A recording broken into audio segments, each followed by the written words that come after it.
Every masterpiece has its sheep copy. আজকের ম্যাচে একজন ফ্যান্স রিয়ান পরাগের এসে পাস হয়েছিল, যেটা দেখার পরে সবাই থেকে ট্রোল করতেছে, ভাই একজন ফ্যান্স কিভাবে রিয়ান পরাগের পাস হতে পারে? রিয়ান পরাগ তো কোনো ক্রিকেটারই না। আরে গড 19-20 का ही तो फर्क है बस।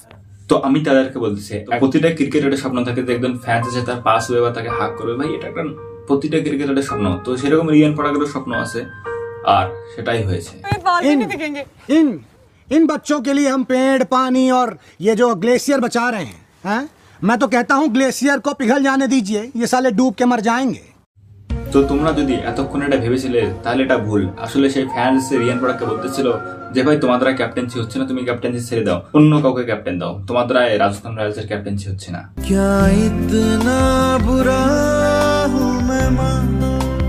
দেখুন কালকের ম্যাচটা বোরিং হয়েছে, এই জন্য সবার কাছ থেকে আগে ক্ষমা চেয়ে নিচ্ছি। আর কালকে ইউপিআই ঠিকঠাক করে কাজ করতেছিল না, এই জন্য কালকের ম্যাচটা বোরিং হয়েছে। এবার তোমরা বলবে যে ইউপিআই সঙ্গে ম্যাচের কি সম্পর্ক, এটা অনেক গভীর ডিসকাশন করতে এই বিষয়ে, তো এটা থাক। আর কালকে রাজস্থান যতগুলো রান করেছে অত রান তো হায়দ্রাবাদ পাওয়ার প্লেতে করে দেয়। আজকের ম্যাচে কেকেআরে সুনীল নারিনের জায়গায় খেলতে এসেছিল মঈন আলী।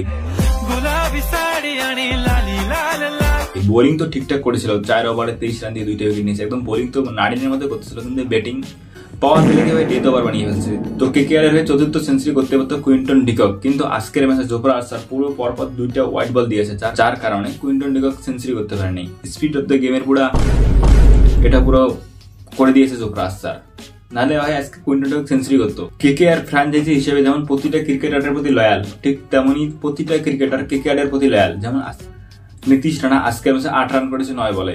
তো ভাই আজকের ম্যাচে নীতিশ রানা কেকেআর এর হয়ে খেলতেছিল, বাট শুধু টিমটা আলাদা ছিল। তো এখন যারা কেকেআর এর সাপোর্টার আছে তারা সবাই ভাই ইডেনের যে পিচ কিউরেটর আছে তাকে দেখাচ্ছে, দেখো পিচ কিভাবে তৈরি করতে হয়, তাকে দেখাচ্ছে যে দেখো গোটের পিচ, দেখো পিচ কিরকম হতে হয়।